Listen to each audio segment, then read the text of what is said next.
Hə. Nuş olsun mənim balam. Nuş olsun, ağıllı balam. Ye. Ürəyin istədiyin kimi ye.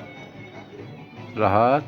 Gətizdirəcəm, yenə gətizdirəcək yemək. İşte, gözəl balam, ağıllı balam. Sən yeməyində ol. Ata təşriyəcə yeyirsən. İşte, atam. Gözü qurulsun. Ay, sağ olun, qıvək. Allah ömür versin. Hə.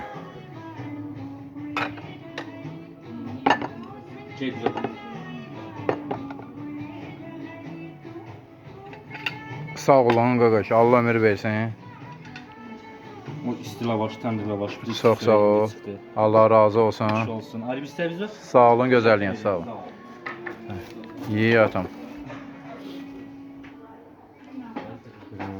Sağ ol. Çox sağ ol, qıvək. Allah ömür versin.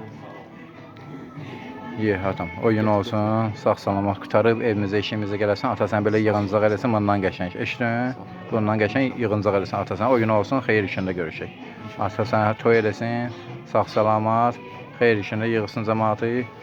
Sən də sağ salamat qutarıb əsgəri gələsən evimizə, işimizə. Xeyir işində görüşək. Allahın köməyi ilə. Eşitdin atam? Sən gözü qurban, nuş elə. Nuş elə, gözü qurban olsun ata. Ye çörəyi rahat ye.